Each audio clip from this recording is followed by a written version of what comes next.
So, Bongbong Marcos, wag kang, ako, advice. Hindi naman kita iniinsulto, pero yung para sa akin, yung performance mo is or was until now and still is a dismal failure. Wala kang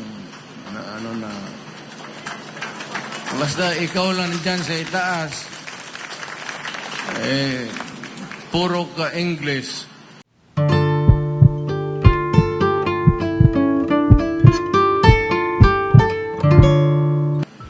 Ako nag-retired, ayaw ko na. Sabi ko, ayaw ko na talaga. Dumating itong, bigla na lang ito ngayon, si Marcos, hindi pa naman, in fairness to him, hindi pa naman nag-uumpisa, pero may plano sila ng chat-chat. Change the Constitution again. Huwag mong pakialaman yung konstitusyon kasi that is good for 10 to 15 years. Unchanging yan. Kaya lang kinakalkal mo, and every time yung tatay, pati ngayon itong anak, si Ferdinand Jr., gustong baguhin. Alam mo itong konstitusyon, dala ko.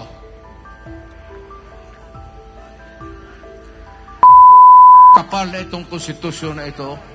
O, ilang pages yan. Alam mo, gusto nilang pakialaman? Ha? Ang gusto nilang pakialaman.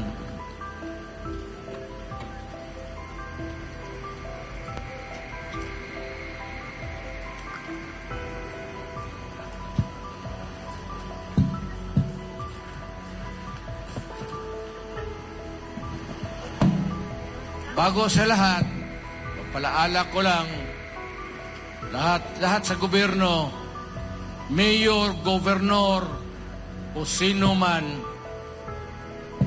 may page lang dito, ng yellow. Konstitusyon ito, makapal to. Ewan ko kung ilang pages. Pero itong linya na ito, this is the only thing that I would like to talk to you tonight. Okay, so ito lang yung relevant. Ito yung may connection lang kung bakit nandito tayo. Okay, basahin ko. No law shall be passed abridging the freedom of speech, of expression, or of the press, or the right of the people to peaceably assemble, assemble and petition the government for the redress of grievance. Hindi nga talaga ito pinaano. Whether it is a park, walang reservation yan. You are not the owner of this goddamn government. Hindi mo ito o mo sabihin na, ito para lang sa partido namin, hindi sa oposisyon o kalaban, anak ka ng puta. Yun ang pangrevolusyon.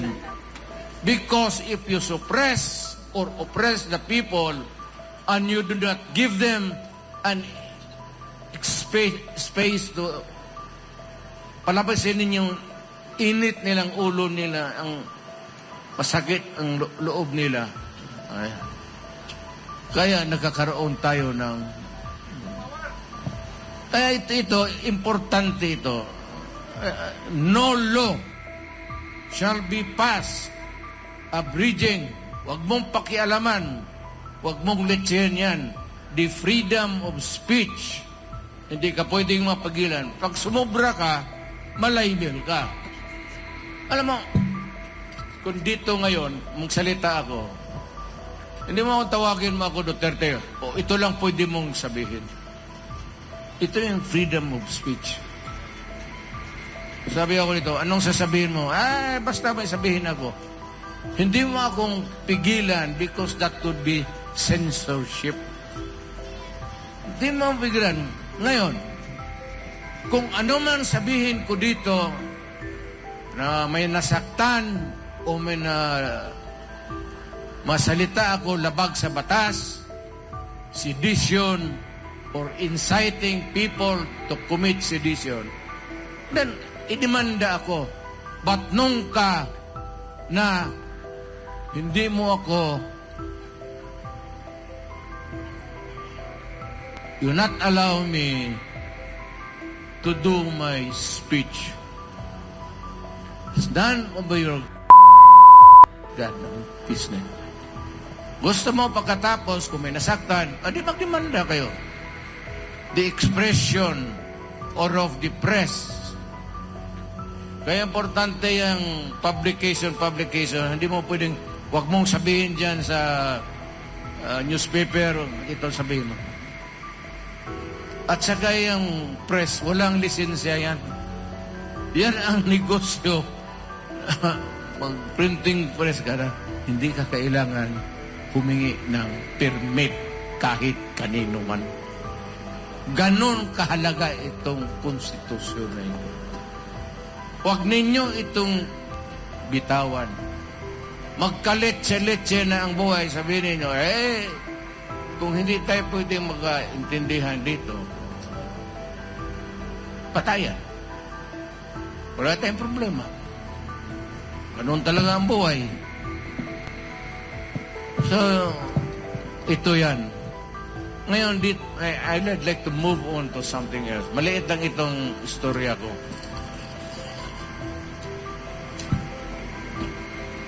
Ito bang tsa-tsa?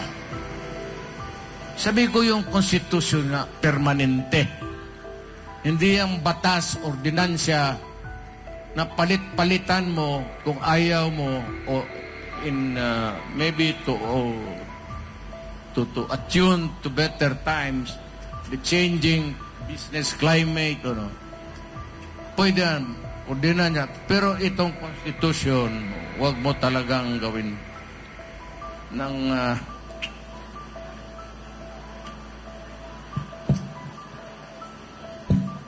bakit ang tsa-tsa? Bakit? Bago lang itong konstitusyon.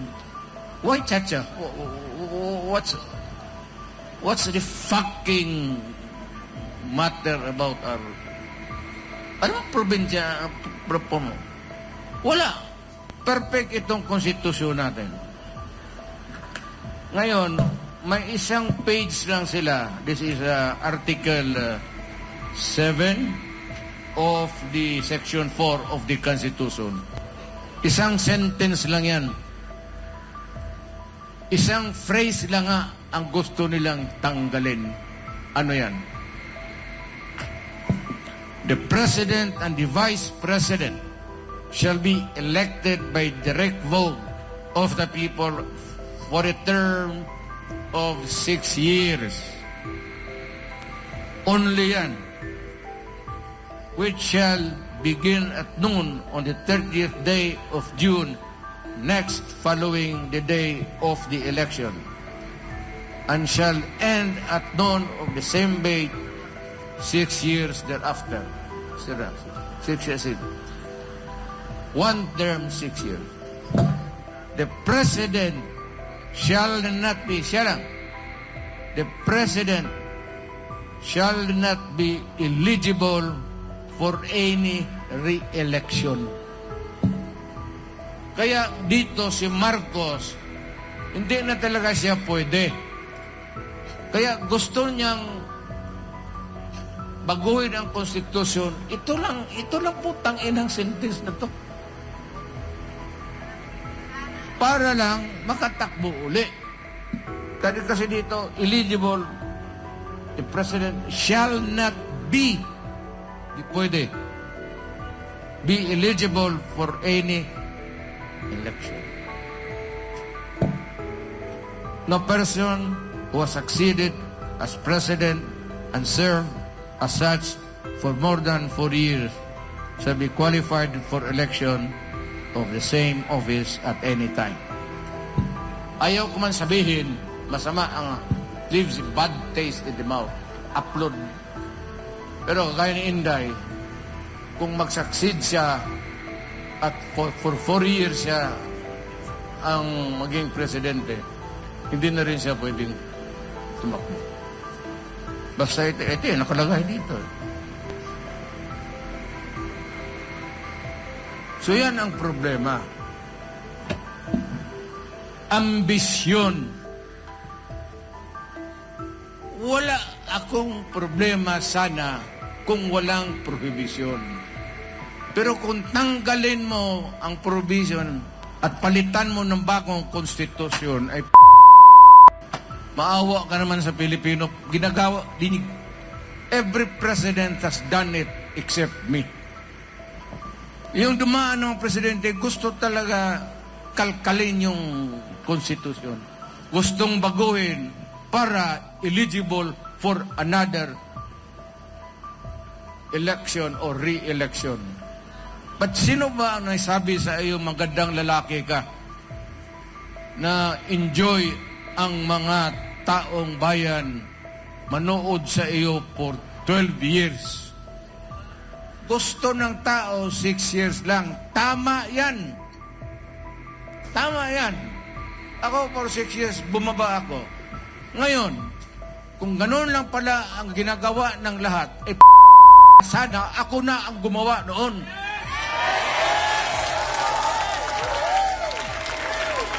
At least ako abogado, hindi naman ako bright masyado, pero may alam ako.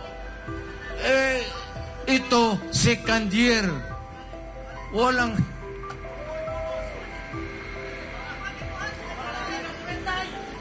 ako, inom lang talaga.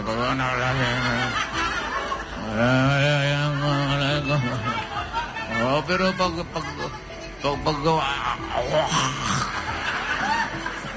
pagsuka niya, no, pare, sakit ng ulo ko. Ano ba nangyari kagabi? Gikumot mo yung babae. Saan? Saan banda? Sa ano? Hindi. Yung kamay, yung braso lang. Braso lang pala yan. Walang problema yan. Yun lang naman ang bisyo namin. Tungga. Meron akong kaibigan dito. Pag nasa Amerika yun, kalimutan ko yung apelyido. June. Taga rito yun. Taga Dumaguete. Ted Gonzales. Taga rito yun. Mga pinsan ng mga Teves yan.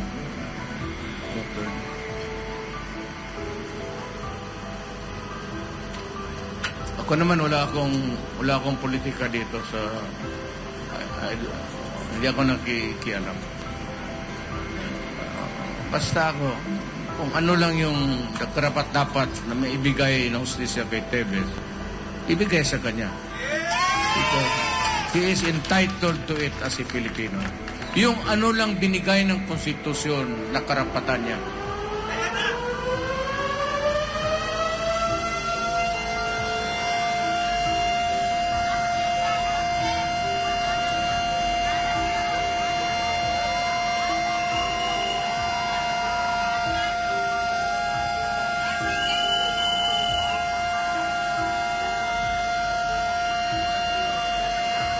Nila, humuhurot mo ng baterya ng buwang. Yun mga ganon. Ewan ko kung sinasadya yan. At may korpyo.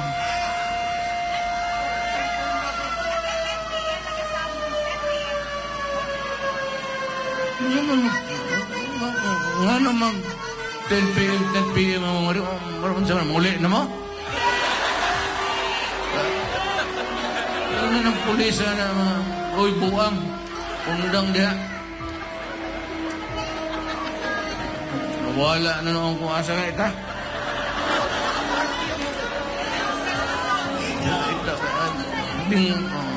si Marcos ba I will not pass judgment kung anong ginawa niya, pero para sa akin Ano man ang nagawa mo, anong klaseng diskarte ang pinakita mo sa Pilipinas, wala na ako masasabihin dyan. Ayaw ko nang mag-ano sa iyo. Yung qualification lang, kasi siyempre. Pero kung anong nagawa mo, kabutihan o kasamaan, hindi ko na pag-usapan. Ayaw ko, kasi dumaan rin akong pagka-presidente. Daghanang gwapa gud nga rin sa Dumaguete. Daghang...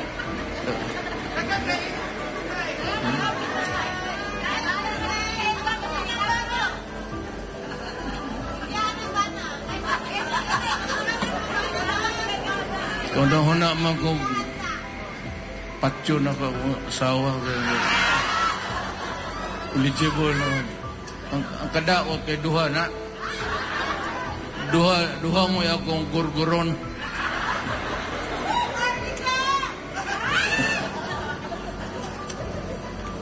Kaya ako wala akong bongbong. Wala akong sabihin sa record mo, there will be always a time for reckoning. This is not an election. I will not pass judgment on your performance or in your performance.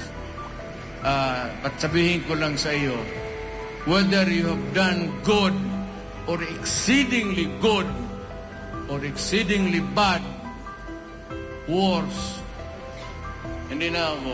Huwag ka nang tumakbo kasi magkagulo lang.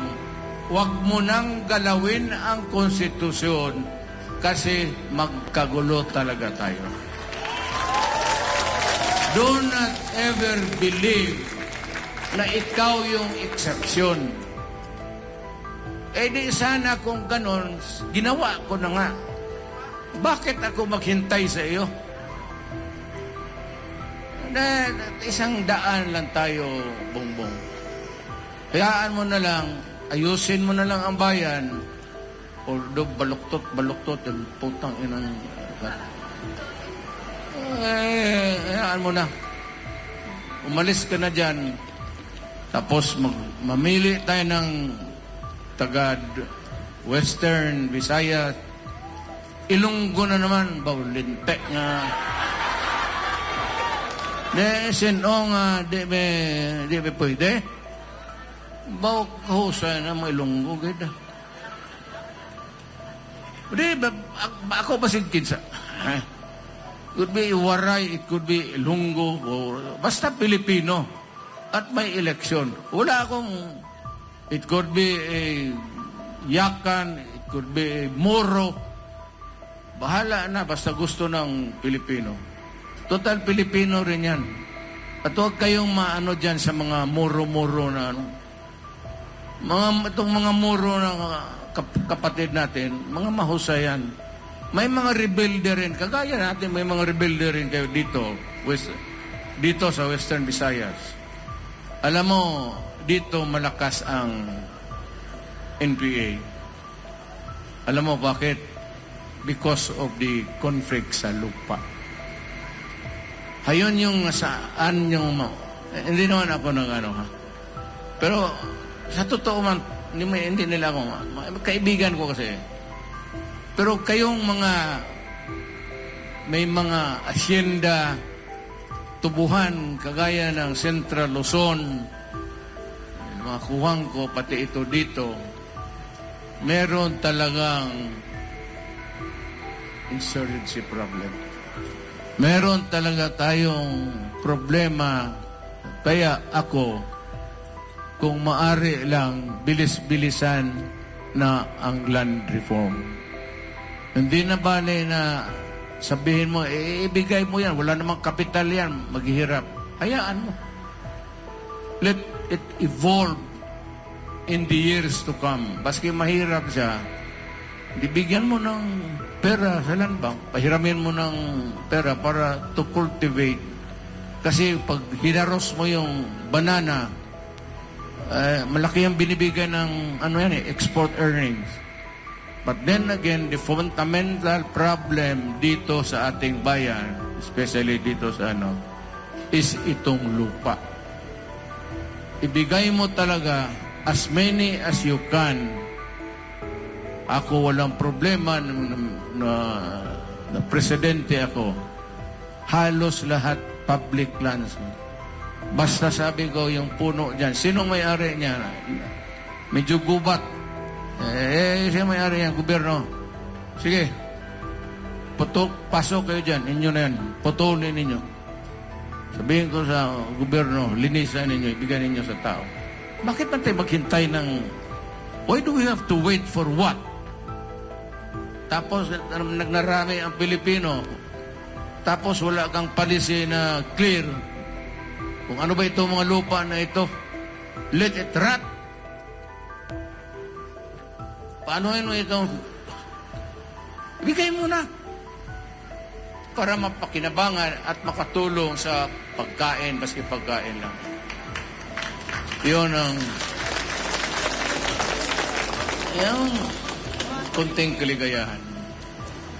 So, Bongbong Marcos, wag kang, ako, advice.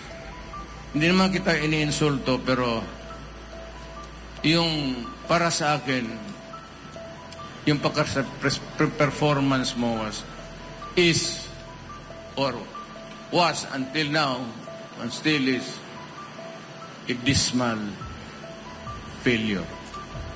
Wala kang, basta ikaw lang dyan sa itaas, puro ka English. Lumaki kasi sa Amerika, so maganda yung English mo kaysa akin. Well, I know, even if I talk in English, there are a lot of things that we have to deal with.